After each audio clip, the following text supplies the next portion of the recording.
What does a homicide investigator know that many of us don't? Well, today you're going to find out. Today's guest brings decades of real-world experience from the front lines of law enforcement. Justin Bocock began his career as a uniformed division officer with the U.S. Secret Service Department before joining the Mesa Police Department, where he spent 20 years serving as a patrol officer, training officer, detective, and ultimately a homicide investigator. Throughout his career, he's worked hundreds of violent crimes, suspicious deaths, and homicide cases, earning a reputation for meticulous work and innovative thinking. In 2019, he was named Homicide Detective of the Year by the Arizona Homicide Investigators Association for pioneering the use of drone technology in crime scene investigations. After retiring in 2021, he continued contributing to the field as a subject matter expert for criminal justice textbooks used in colleges across the country. And now he's sharing his story with the world. His book, On Call: Case Files from a Career in Homicide, was released in September of 2025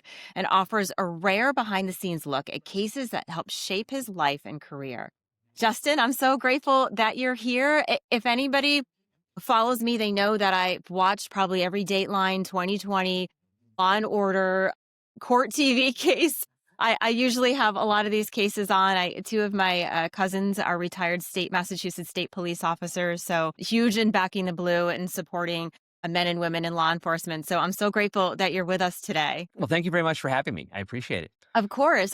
I want to get into your book and some cases that you want to talk about, but I want to start at the beginning because deciding to go into law enforcement, that's a very difficult decision, I think, for a lot of people. It's not a typical job. You're not working 9 to 5. You're not coming home and leaving work at the office. I mean, I can imagine you're taking cases home. You're working 24/7. You're risking your life. So talk to us about why you decided to get into law enforcement. Well, I just kind of happened into it. At 19, I joined the Air Force, and I was stationed at McGuire Air Force Base, New Jersey, where I was an aircraft mechanic on large aircraft, C-141Bs. And part of our mission was we transported the limousines for Secret Service movements. And in one of those missions, I was getting close to getting out of the military, and I was talking to a Secret Service agent who said, "Hey, what are you going to do when you get out?" I don't know. He mentioned to the uniform division, you don't need a degree. They really look for people who have military experience. And I applied. It took me several years to get in because of the background check. And I was living in Seattle at the time, actually working on civilian aircraft. I was out of the military though. And I got a call at 4:00 in the morning and they said, "Hey, you've been accepted in the academy. And if you're going to take the job, you got to be here in 2 weeks. And if you say no, we're going to next on list. So we need an answer right now." Well, of course, I said yes and went to the Secret Service. I went through the training, and the training was amazing, absolutely amazing. Did the Beltsville, and then you go down to Georgia, the Federal Law Enforcement Training Center, and you get certified as a federal police officer. Then go back to Maryland, Beltsville, Maryland, and get more training. After I graduated from the academies, I was assigned to the Vice President's official residence at the Naval Observatory. At that time, it was Al Gore. And I'm a very high-strung person, and the job was very boring for me. Protection is a lot of sitting around and a lot of waiting. And I was younger, and it wasn't the greatest training in the world. It just wasn't for me. I was way too high-strung for that. And one day I got a call from a friend who's at the White House who said, "Hey, there's a guy here from Mesa PD in Arizona, and they're hiring. They're an innovative department. They're growing, and they're hiring a bunch of detectives." So I applied with Mesa, and then in February of 2001, I was accepted, and I came to the Mesa Police Department. Wow. So I fell into law enforcement. I just kind of fell into where I ended up. It sounds like it. So you had to decide right on the phone if you were going to go into the Secret Service. It was like, Yeah. let me think about it, get back to you, talk to my family. Just all of a sudden, you're going to do it. 4:00 in the morning on Seattle time, because I was actually getting ready for work because Oh, had to wow. be at work at 5. And yeah, I got a phone call, which is never good. No. Like this is not good. But I kind of was expecting like it might be something like this. And yeah, they were very blunt. They were like, "You made it. Congratulations. But if you say no, we're going next on list. So we need an answer right now." And I And was like, yes. right. Sold. You mentioned that it was kind of boring, which I guess I never thought of it that way. Being on the outside, you're thinking that I mean, obviously you're moving around and you're doing things. Fortunately, I guess it was boring, for the protection of the vice president. Is there any story or anything you can share from your time there? I know a lot of stuff obviously is top secret, but any tidbits that you can share with us? I was only there for about a year and a half on actual duty. One of the biggest stories that I had was, it was very interesting how people interacted with you. To go Secret Service versus regular law enforcement. Everywhere we went, everybody was so accepting of us. At that time, there was a senator that had died, and Bill Clinton went to the funeral, and I believe it was in Massachusetts somewhere. We did a lot of cities, so I don't remember the cities, just the details. And so we ended up going up there, and everybody was so friendly. Like, they come up to us and we're in uniform and they know who you are. Like, I know who you are. And like, oh, like, you're Secret Service, and that's so cool. And here's coffee, and what is it like? And they're so accommodating, and they were so happy to see us. And then you become a uniformed officer, and it gets a little different. So that was the biggest difference. But that was one of my biggest takebacks from the Secret Service, was just how well we were received by everybody. Everybody was so happy to see us. Like, oh, Secret Service, we go into a restaurant. Secret Service is here. Secret Service is here. Can I buy you a coffee? Can I sit next to you? Like, what's it like to be in the Secret Service? It was very fun. Yeah, I think I work in New York occasionally, and when the United Nations happens, there's obviously Secret Service from everywhere, and just walking around, you see them, and you're like, this just looks so cool, from the outside. Obviously they have an important job, but that's interesting that you said the difference of level of respect for Secret Service versus a police officer in a uniform. I have a friend who is a police officer in Connecticut. And it's gotten to the point, sometimes he says he doesn't, like, he'll go pick his daughter up from school and he won't wear his uniform. He'll make sure he changes just because the looks he gets, which is really sad, because obviously police officers are there to protect us and keep us safe. But I think it's just the world we live in. I hope that it shifts a little and people become more respectful of police officers. You went to Mesa and you became a police officer there, and you obviously, had to move your way up the ranks. And so why did you decide to get involved with homicides? So I ended up going from the patrol officer thing for about 6 years. And then I tested to be a detective. And my first assignment as a detective was I was the nighttime beer run detective. That's where you start out in detectives. You don't go straight to homicide. You have to work your way up through the rank. You don't go straight anywhere. You have to start at the bottom and work your way up. And yeah, I worked beer runs. I did 30 beer runs. I'd look at video surveillance. I'd get photo lineups, and I would go and I would solve them. And then, because I was the only nighttime detective at the time, if a robbery came out, patrol would call me. And I started getting into the violent crime world, and I had a couple of robberies and a couple of aggravated assaults, like shootings where people didn't die. And I really fell in love with violent crimes. It was interesting solving them, interesting dealing with the victims and helping the families, and sometimes dealing with the suspects and their intricacies of their lives and how it all came about. And then I just worked into the violent crime world, worked up to serial robberies. And then one day, it was a holiday, I ended up getting an aggravated assault that I worked till about 3:00 in the morning, and I got a phone call. It was an aggravated assault where two gentlemen got into a fight on top of a parking garage, and the other one pushed the other one off the parking garage. He hit his head, was in very bad condition, but wasn't deceased. I identified who the suspect was, and then I went out to find him. Well, 2:00 in the morning, I get a call from the hospital, and they said, "Hey, your victim just passed away." So I call homicide. They kind of knew me by reputation. Cops, we roll by reputations within our department. Most jobs are that way. You live by your reputation. And they're like, just run with it until 6 in the morning and we'll get breakfast and you can brief us. So by the time they got in at 6 in the morning, I already had the suspect identified. I had him in custody, and I'm just kind of telling them what was going on. And at that point, I never really thought I was ready for homicide. I'd only been on the department for about 12 years at that time. But one of the senior detectives was like, "Hey, you've already done it. Like, if you don't think you could do a homicide, you just did one. It's an aggravated assault where the victim dies. You did a great job. You did it." So the next cycle around, which is only about 4 months later, I tested for homicide. And then in 2012, I got accepted into the unit. I just kind of fell into it. Yeah, well, it sounds like you did a great job. And so you fell into probably your calling. I know from the outside, we look at cases. If you watch court TV or if you see something on the news, a lot of us will say, well, how come they didn't just arrest him? Well, how come this didn't happen? I'm sure you've heard that probably from victims and then, just from the public. Can you walk us through a case maybe that is in your book or something very memorable that sticks out to you that you really had to, not only gather the evidence, but maybe something that's a little different that we may not have heard about? Okay, yeah. And not even a specific case from a book, but just we'll do cases in general. Everybody always has this idea where they know who did it. Well, we all know who did it. Like, look at him, he's guilty. I'll use the Brian Kohlberger case up in Idaho. There were things that people had said where they looked at this evidence and they said, well, look at his behavior. He acts creepy. Look at the way he looks. He's got really dark eyes. He's creepy looking and he's antisocial. Just because you're antisocial doesn't mean you did it. Cops can't do that. Now you can use your, intuition and your senses, but that doesn't fly in the court of law. You have to have actual facts and laws. So we get a lot of that. And cops will fall into that paradigm as well, where they'll say, well, this guy should be good for this case. But you got, as professional investigators, once you get up into the homicide world, it gets more complicated because you have to prove to a jury that that person did that crime. And you have to have evidence, and strong evidence. You can't just have, well, it's a feeling and, everybody around him is dead and he lived. So, he did it. We as society can say that. But in a court of law, it's a lot different. It's a stricter thing, and you see that in a lot of cases. My wife loves watching those true crime series. Same.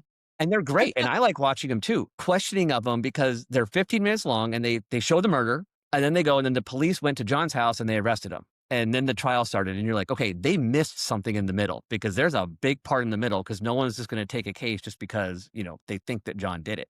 And I think that as society, we see that. We're not used to the long, drawn-out cases. Some of the homicides I've worked have been, one of my more memorable ones is a domestic violence case. It took me almost over a year to solve, even though we all had an idea who did it. Just didn't have the evidence to prove it. So we had to wait a year, literally, for the medical examiner to come back with all of their information that finally solidified us in our facts to say, okay, this is what we have. And you're not going to make money off of a Netflix show that shows you sitting around for a year and working other cases. So we have to, I think that's my best advice to people in, when they're watching crimes on TV is it's a long process and there's a lot you don't know. And just keep that in mind. Yeah, and there's a lot of behind the scenes work that detectives are doing that we don't see, and even the media, like, we're not told. And I think being in the media, we're always like, we want all the information, we want you to be transparent, but on the other side, they can't give all the information because that's going to jeopardize the case. Talk to me about, and I know this is probably a dumb question, but circumstantial evidence, what does that mean? Because I always hear that in movies, I hear that in true crime podcasts. What is circumstantial evidence? So circumstantial evidence is basically, and not to be a lawyer, but it's something that's not direct evidence. So direct evidence would be DNA and fingerprints. We all have, my DNA is my DNA. There's no way that there's like a 1 point something trillion chance that it's somebody else's DNA, but there's not enough people in the world for that to happen. Same thing with fingerprints. Circumstantial evidence is what a lot of cases are built on, and that is something that shows a proof of the evidence, but is not 100% proof of that evidence. For example, if I am in the location, we'll use Brian Kohlberg thing in Idaho, his cell phone was in the area of the murder around the time. And I said cell phone twice. His cell phone. Any defense attorney is going to argue, okay, his phone was there. Prove he was there. Do you always have possession of your cell phone? Now, most of us know. You always have your cell phone. Very few times do you hand your cell phone to a stranger and say, yeah, you can have my phone and drive around with it. See, you're laughing at it. So it's some common sense, that's kind of circumstantial evidence. But the circumstantial part of it is that his phone was there, but prove he was there. And that's an example of that. Cell phones are great, but again, you have to prove that. Being in a location, you have to prove that. Making a comment on X or Twitter or social media, you have to prove that that person made that, because did somebody pick up your phone? And the defendant doesn't have to say, oh no, John picked up my phone and made that statement. It just has to be implied. Like, well, detective, they'd ask me, I've been asked that question, detective, do you know for certain that he sent that message on Facebook? Yeah, And I'll have to say, I don't know for certain. And there's a little bit of, but we all know, how many people do we let send messages on our Facebook? Right. Common sense says no. So that's what circumstantial evidence is in a couple of examples. It's something that's not definitive. Okay, let's talk about Brian Kohlberger a little bit. He's obviously, if folks listening don't know, he's the man accused of murdering those college students in Idaho a few years back. He ended up not having a trial, which I think is probably good for some of the family members, so they didn't have to relive what happened to their children. One of the things, and I was watching it kind of unfold live, is that you had the local police department there, and they were having press conferences. They were trying to give information, but obviously it was such a big case. When you were watching it from the outside, what were you thinking as you saw these things unfold? And I was with you. I was very interested in that case because that was a complicated and kind of weird case. And one of my first opinions on that was a small town. And I'm not saying that small town police agencies shouldn't investigate crime. But as an investigator, you have to know when to step away. And I have had that as serial. At the Mesa Police Department that I worked for, we had a population of about 500,000, 700 police department, the people in the police department, we were a big agency. I had to hand off a serial robbery case because it got out of my hands. I got to the point where I realized it was multiple cities. It started getting into multiple states. And the FBI came to me and said, hey, do you need help? And I had to put my ego aside and do what's best for the case as a professional investigator and kind of say, yeah, I think maybe you should take this. This is getting out of my control because I can't do all these state things and handle my workload here. That's kind of what I saw when I was seeing these press conferences and the crime scene was going on forever. And again, it's not the media's fault. The media is simply saying what they're told. And I watched the press conferences and they would say things in the press conferences and then a week later say the exact opposite. And that's when I started getting the sense of maybe they needed to step aside and do what was best for the case and maybe let the feds or the state or however Idaho works, maybe let an agency that has a little bit more resources, a little bit more experience handle a case like that. And as a professional investigator, it's tough because you want to be involved in that. That's the big one. That's why you get into the job, right? But you have to also know what's best for the case, what's best for the victims and the family, and know when to step away. I'm sure that had to be hard for you to It do was. that. It was. Yeah. And it turned out to be a really big case, and the feds made a big thing, and Yeah. I was like, man, I wanted that so bad. But it was the best thing to do. I was never going to be able to do what they did because I just didn't have the resources to do it. So you gotta do what's best for the family. You really do. Right.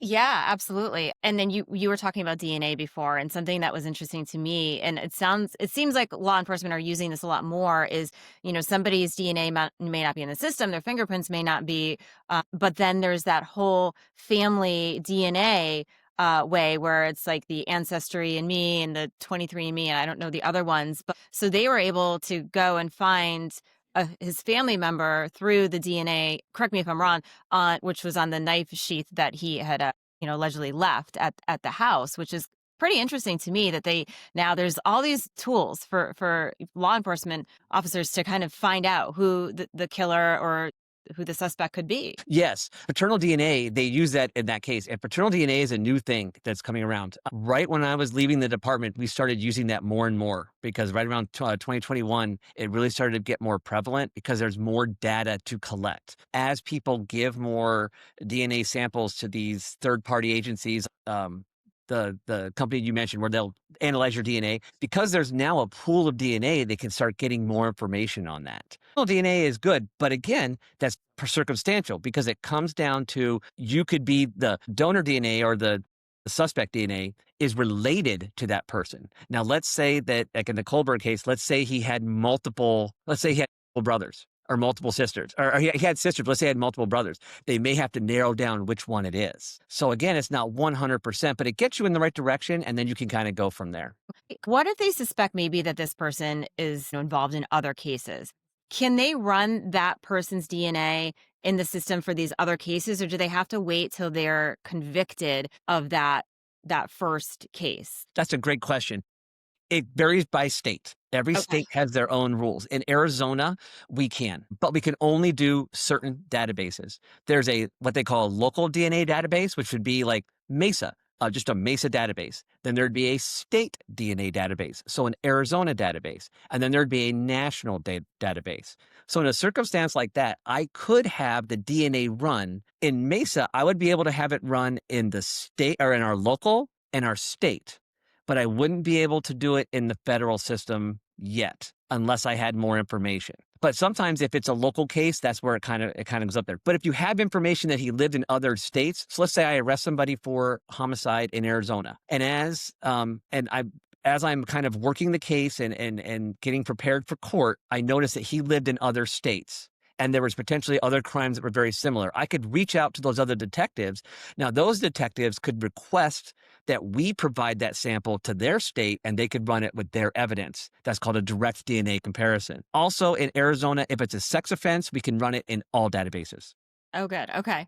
But not necessarily there. There's also a military database of DNA that we can't necessarily run unless we have to get a court order to do it. Even when I was in the military, they took our DNA in case we ever passed away or were deceased. They had our DNA to compare. If it sounds gruesome, but that's the military to see if that's us. We cannot search that because that's like a privacy thing. If I wanted to search that, I'd have to actually go through the federal courts and get a search warrant to go there. But I just have to have a reason why, what they call probable cause. And you have to just explain it to a judge. And if it's a good reason, they'll give it to you. Okay. Interesting. Is there a case that I'm sure you took a lot of cases home, but is there one particular case in your career that it really stuck with you, or it was just something that, you went home and you were constantly thinking about it or working on it?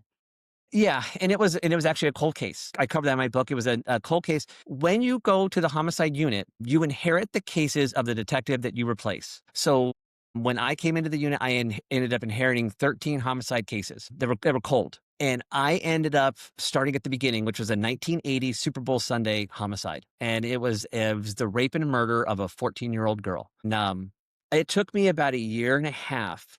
And we kind of had an idea. Again, we knew who it was because we caught him later and he was already in prison for other sexual assaults. It was just a matter of kind of proving it because we didn't have a lot of evidence. Navy evidence was handled differently. The DNA evidence was packaged in dirt.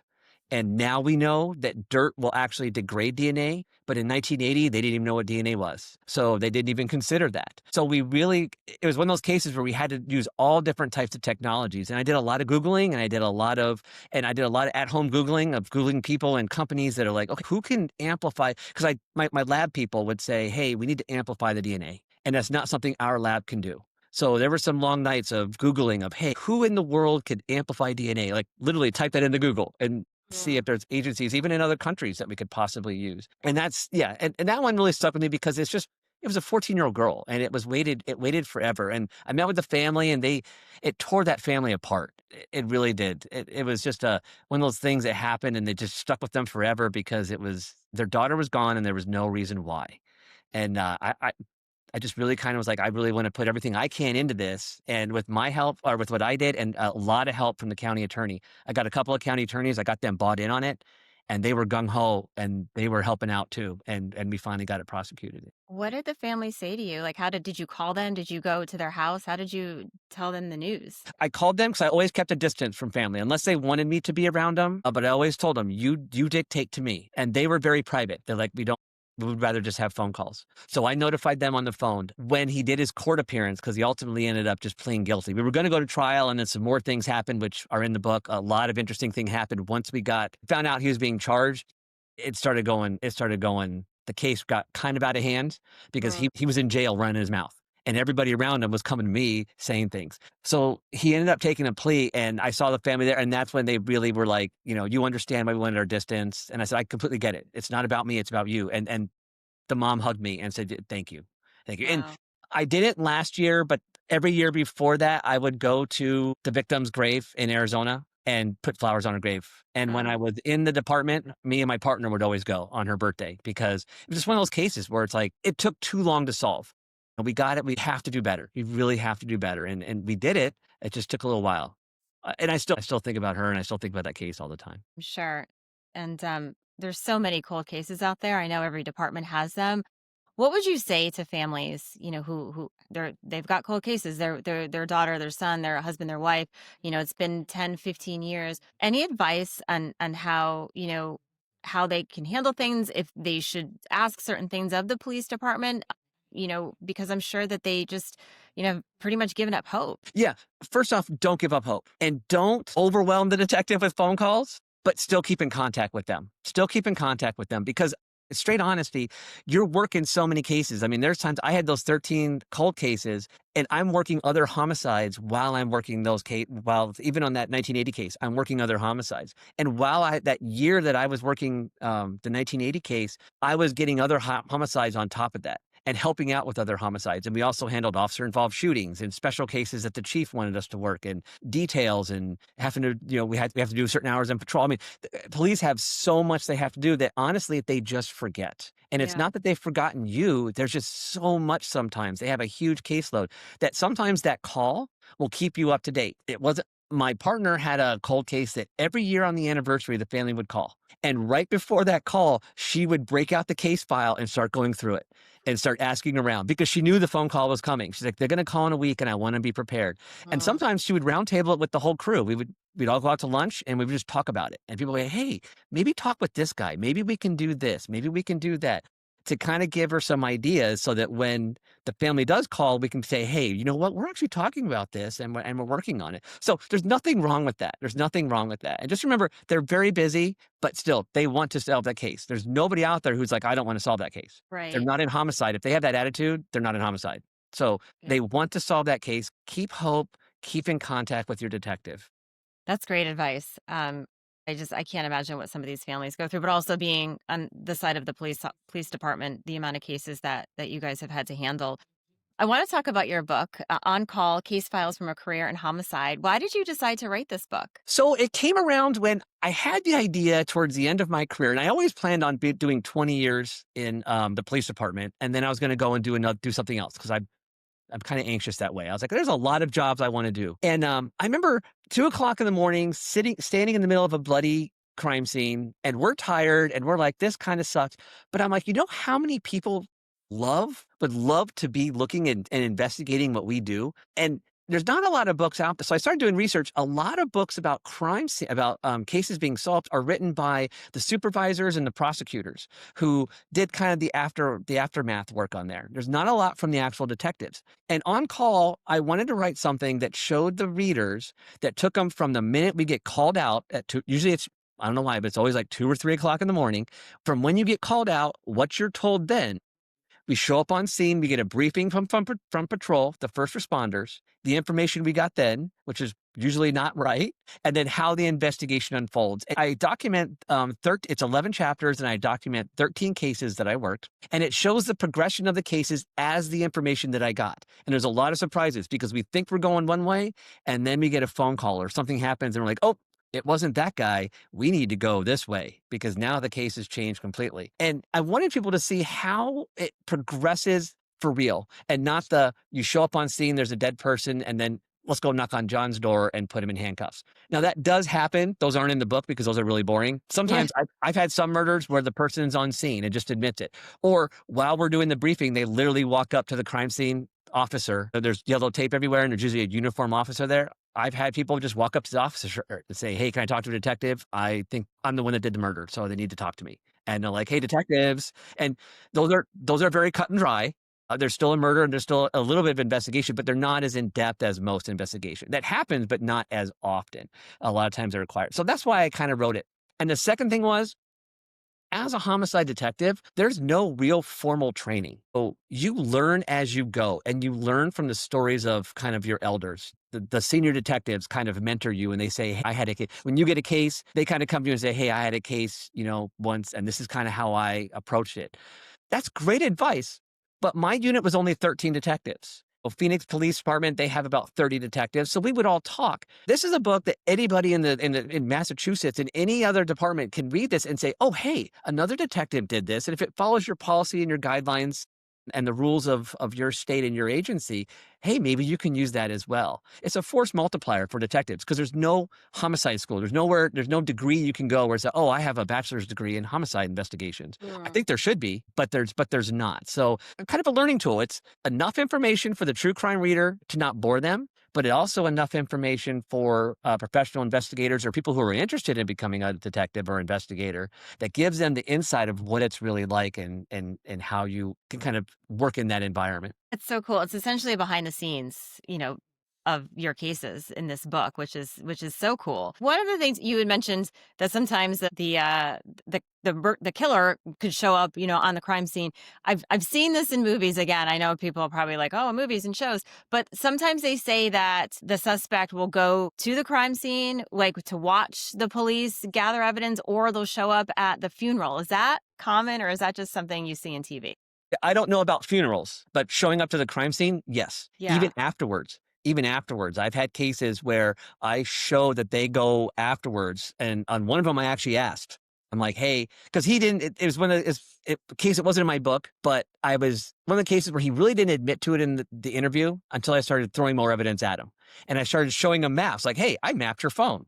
And he's like, oh, that's my aunt's house. Oh, that's my girlfriend's house. And I'm like, that's the crime scene. 2 days afterwards. Did you go back? I wanted to just see if maybe, Yeah, I'm like, yeah, your shirt was still there because no, we got your shirt. And they're like, oh, okay. So you found the shirt? Yeah, we found the shirt. So he admitted that he went back there kind of his little roundabout way, but never admitted the murder. I'm like, why are you so interested in the shirt? Well, I mean, I was just walking around and I got hot and I took my shirt off, And I was like, okay, again, quasi circumstantial, but his Mm. DNA was on the shirt. And there's a lot of other evidence in there. So yeah, they will go back to the crime scene. Absolutely. They'll go back to the crime scene. That was back to Brian Kohlberger. There was video on, I think it maybe was Ring camera video that showed a car that looked like his. I don't know if they ever proved it was, but kept kind of going back and forth to that house, around that time after. So everyone was saying, okay, he probably returned to see were police there and all that stuff. So it's fascinating to kind of just, evaluate all those things. And the other thing that, you even see, in Datelines is that the suspects will be literally interviewed for hours. Does that play out sometimes? What's the longest amount of time you've had to interview somebody? Yes, the interviews go on for hours and hours. Now, there's a time where you have to just call it. For me, it's really there's no hard and fast rule. I'm to the point where if I'm exhausted, I know they're exhausted. And so my hard rule is like, once you start hitting 10, 11 hours, I end it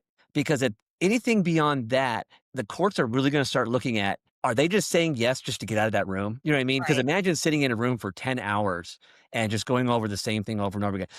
An average an average interview is usually anywhere between 2 to 6 hours for a homicide. And it seems like a long time, but you have to, even if they admit, you have to break down and prove a lot of things. Just because they go, yeah, I did it.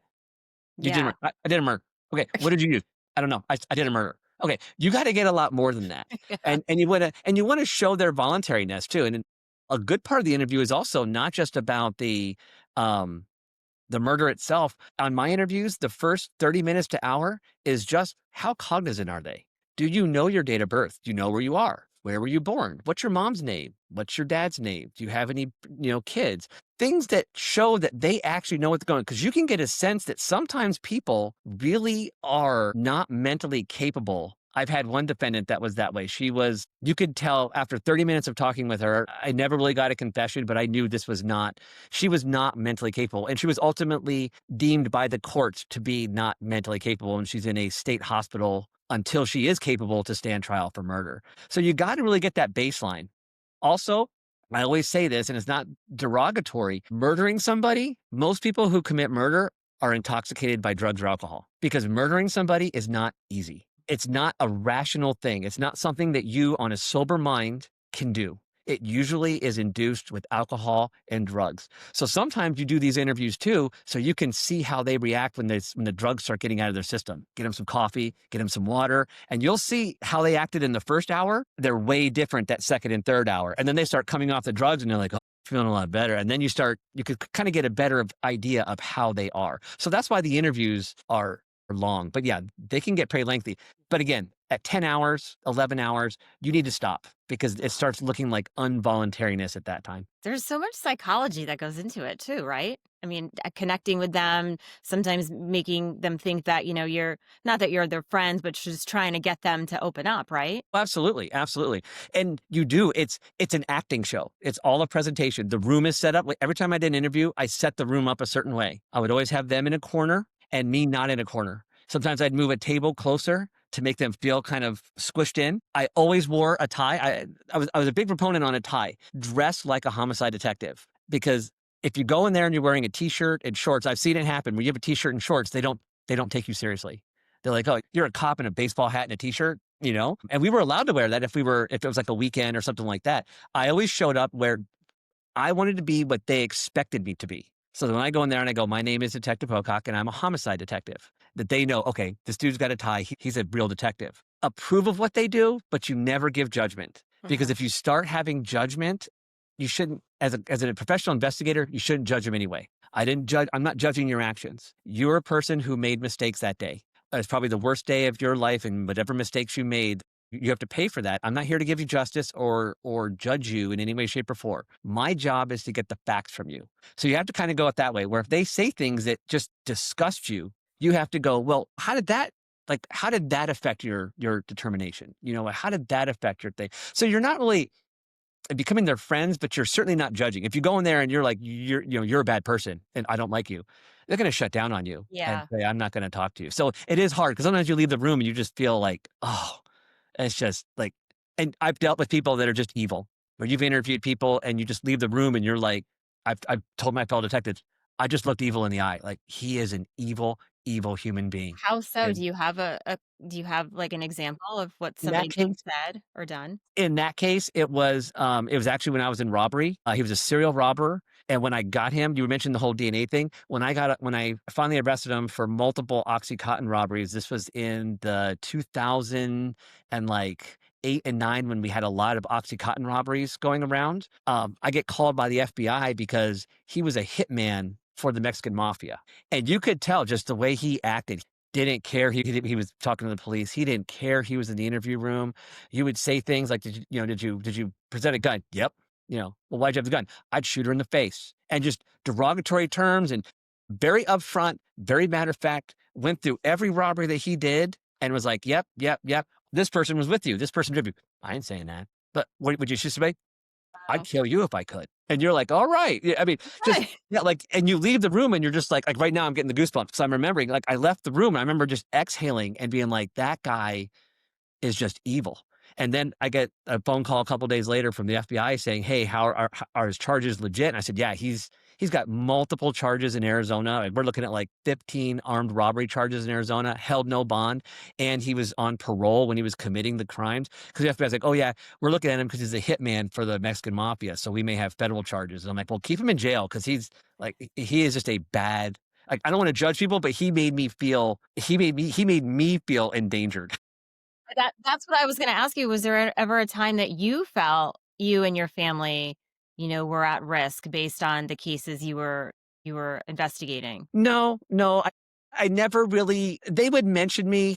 I had a capital case, so a capital murder case where the defense attorney said that they kinda maybe had somebody follow me because they mentioned that I was very boring. But that's a normal thing in a trial, to see Yeah, if I'm doing bad things, like, you just go to work in school or work in home, and I'm like, "Yeah, that's all I do. I'm a very boring human being." that's my life, yeah. But no, I've never had threats against my life. I've never, had that. People have hated me. They've said that they want to, but that's standard. I mean, in Right. court when they get sentenced, they'll be like, "Oh, I'm gonna kill everybody," but that's not really a threat. So I've never felt in danger of that. But when you were doing those cases, when I was active, you were always paying attention, though. You were always paying Sure. attention. How did you separate your life, your family, and off duty things that you're doing? How are you able to just kind of break away and not think about it and be able to walk away? Because I do know there's a lot of police officers who suffer from, a lot of them have gotten divorced or a lot of them have, the alcohol and drugs because of the stress, what you see, what you hear, what you deal with. How are you able to essentially like stay sane? So, my biggest part was my wife. My wife is, she's a law enforcement officer as well. She's a computer forensics detective. So she sees things that I would never want to work. She works like child pornography and things like Oh, that. So she sees stuff that I would never want to work. I do stuff that she can't stand the sight of blood. She's like, I could never do your job. So we have that to bounce off each other. She's very understanding and she's always there, and I'm there for her. And then my second thing was for me, it was the drive home. When I was leaving the office and driving home, I would not turn my work phone off, but I'd put it on silent. I wouldn't be on the phone talking to the wife on the way home because I'm like, I would play music or sometimes I would just be in silence. mm, And that 20-minute drive home was my decompression. And I basically was like, you got to get it out because we have a sure. son. And at that time, he was a young son, and I didn't want to, affect him. He was already sad about the call outs because I get called out a lot, and that would really make him sad. So I tried not to bring that stuff home. So that was my decompression time. I have to get it out of my head. Sometimes there was some yelling in the car. Sometimes there were some bad words in the car, or just Mm. a big yell and a scream, and you're like, I just feel so much better. And Yeah. then when you get home, you go into dad mode. You go into dad and husband mode, and you just kind of focus on that. And then usually when everybody would kind of go to bed, I'd go to my office, and sometimes I'd go to the Google machine and I'd get back into detective mode. But that was my way of dealing with it. I never really dealt with it with alcohol or anything like that. Towards the end of my time, my 20 years, when I was a patrol officer, I was actually trained in critical incidences. I was on the peer support team. So when other officers were involved in critical incidences, I would be there to help them out. It was a volunteer position. So I'd been trained in PTSD. And towards the end of my 20 years, I was seeing that last 2 years, I really started seeing the effects of PTSD. I Mm. was crying more. I was more emotional. Movies that were just very simple, mom and dad or son and dad moment, and I would be in tears. And my son would be like, "What's going? It's just a sad moment." So I Yeah. was seeing the signs, and I knew it was time for me to leave. And when I left at 20, it was all voluntary, and I was always going to leave at 20. Within 6 months, I knew it was right for me because 6 months after I left, I felt amazing. I had sleep. I still have a little bit of that, but not as before. It's always going to be with you. It's always going to be with you. But yeah, you Yeah. and my advice on that to law enforcement people or people who have the PTSD, be honest with yourself. When it's there, you know it. You know you feel differently. Talk to somebody. Talk to a friend, talk to professionals, and they'll help you out through it. Are things changing as we start to really talk more about PTSD? Because I know years ago, especially, not to stereotype, but I think women, even women in law enforcement, probably were more apt to go speak to a professional. And now that we're talking about it more, or do you think there really still more needs to be done and communicated to these officers that it's okay to talk to somebody? In fact, you should talk to somebody. Yes, you should talk to somebody. And actually, the women wouldn't talk to anybody because they don't want to be perceived as weak. So, like when my wife was a patrol officer, she would talk to me about things because she's like, I'm not talking to anybody because I don't want them thinking I'm weak and I need help. Oh, interesting. So as a paradigm as police officers, it's still out there. There's still that macho crew of like nothing affects me. And I remember joking with young officers where we're looking at a dead body and I'm like, man, it just really sucks. I'm like, it makes you think like nothing affects me. Like, really, kid? Like really? You're Yeah. looking at a dead human being and that doesn't affect you? And I just be like, hey, it's okay. Like, I was where you were once and now I'm a senior detective, but no, it's okay to be sad. Like it is okay to reflect on your own life when other people are dead around you. That's a human thing to do. So the departments are getting better, but it's still that macho paradigm in some officers. Not everybody. Some people are like, yeah, I need help. I need help. But there's some people who just are like, nope, not doing it. I'm not doing it. It's just their It's personal their thing. personality. Yeah. But we all know who those people are. I worked with some of those and we knew what would affect them. So we'd be like, hey, let's go out and just chat for a minute. Like let's just go grab a beer and just chat. You're just going to be there to help them out kind of thing. So I think the departments are doing great. It's individuals and you can't force people to share their feelings. It's just not Right. possible. Yeah, I just think the more police officers that come out, and speak about it, like what you're doing in your book, the more hopefully they'll realize, like, okay, yeah, I probably should talk to somebody because, I mean, we're not meant to see what you see. I mean, as humans, our brains. I mean, you're seeing dead bodies, you're seeing the blood, you're dealing with the victims' families. I mean, what you've gone through and what your fellow police officers see is, I can't imagine it, and I'm just so grateful that there's people out there like you, who do that and solve crimes and keep us safe and try and keep us safer. I just want to quickly get back to your book before we go. What is the key takeaway that you hope readers get from it? And I love the fact that you'd said that it's for regular readers like me who want to learn about true crime, but also for folks in law enforcement. And there's two big takeaways. One of them is watch your bias. I talk a lot about bias and I actually show my mistakes and my bias where I was going down a road of like, this is who it's going to be. And then it's not. I have a whole case where circumstantially we could have put that guy in prison. And we swore that was the guy. We even talked to the county and it's chapter 2 and it's circumstances are real. I mean, and when you read it, like everything, it was so circumstantial. Even the prosecutors were like, just charge it because this is a slam dunk. We'll go to court and we'll get him. And a year and a half later, we found out through direct evidence, a fingerprint, it wasn't even him. It was a random act of violence. So I really tried to focus on my bias. I'm biased. And that's both for society and for police officers. Nothing bad about being biased. Just recognize it. Mm. Recognize that you have a bias and then try to open your mind and look at it from a different way. And then my second takeaway that I want people to take away from the book is that solving crimes isn't easy. I get frustrated just as much as everybody else when a crime happens. For instance, the situation with the pipe bombers in DC. And I want so much information. And I sit down and I listen to the press conference and they don't tell me anything. And it's frustrating. So I start thinking in my head, well, they're not telling us because of this. Cool, everybody cool your jets. Even I have to like laugh at myself and be like, Justin, calm down. We'll get the information eventually. Crimes are complicated. And just because they're not saying something doesn't mean that they're hiding something from you. The media is only told what they're told. They're not making things up. They're told very little and they regurgitate very little. I know because I was a detective and media would ask me, what's going on? Suspect in custody, it's a solid case. And they Yeah. go, everybody's like, oh, there's a lot more that's not in there type thing. So those are my two takeaways. And I hope that when they read it, that's what they get. So far, I've had people read it who have been homicide detectives who say, man, that's how cases unfold. And other people who have never been detectives go, I didn't realize there was so much work. I thought there was a homicide and it was always the husband, or it's the Yeah. lover, or it's the, it's guy running down the street with the bloody knife.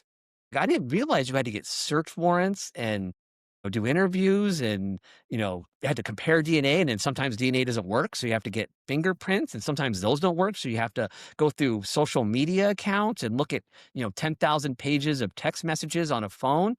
I didn't realize it was so much work. That's what I want to portray to everybody. I love that. Yeah, I think everyone's used to watching Law and Order and think a case should be solved in an hour. You're like, well, I don't understand. I do. I think I've watched. I tell my husband I've seen enough Datelines and Law and Orders that I know if he tries to kill me, I'll know how he tries to do it because I've seen everything. Where can people find you? Where can they get your book? I think this is obviously the holidays coming up. I love to read. Do you have is it an audiobook as well, or is it just print? Not yet. It's on print and Kindle. Okay. And we're working on an audiobook now. I'm doing the reading for it. I tried to get Morgan Freeman, but he's not going to do it. So I might have to do the reading myself. That's a great voice. So the book is called On Call: Case Files from a Career in Homicide. It's on Amazon, and just On Call, Justin Bocock, my name. But also One Stop Shopping I have a website, and it's www.mysname.justinbocock.com. And there's links on there to where you can get the book, both the Kindle and the print. I also have a Substack. I'm on LinkedIn. I'm on X. I'm on all those platforms. So I'm always putting stuff up there. I also have a blog on my website. There's also some more information there about me, and then also some other places, some other jobs that I've had and stuff like that. So www.justinbocock.com will get you everywhere you need to be. That's great. One more question. I just thought of it. Did police departments call you in to help them maybe assist with crimes, or no? Do they not do that? When I was an active detective, yes. Okay. Not now, but I've really I really haven't been public until September 5th when the book came out. But when I was on the department, I helped out a couple of Indian reservations, and I actually helped out the FBI. So FBI handles homicides and violent crimes on tribal land. And in this particular case, it was a brand new FBI agent who was very smart and said, I've never handled an FBI, or I've never handled a murder. And they were the only FBI agent on that land. It was in the middle of in northern Arizona, in the middle of nowhere. And they basically reached out to a person they knew who said, hey, I know this guy, Justin Bocock, who will help you out. I got permission from my department, went up there, helped him out. And he was very, I've been an FBI agent for 5 years. I can do all kinds of, forgeries and, all sort of I've never handled a homicide. So I just kind of say, hey, these are some things that I do and kind of think, and good for them for reaching out. I mean, you have to know your limitations. You have to know your limitations. So. Well, Justin, this is great. I'm so happy that you decided to join us today and share all of your knowledge. And I can't wait to read your book. I'm ordering it right now when I get off of the podcast. Thank you so much. Thank you, Allison. I really appreciate it.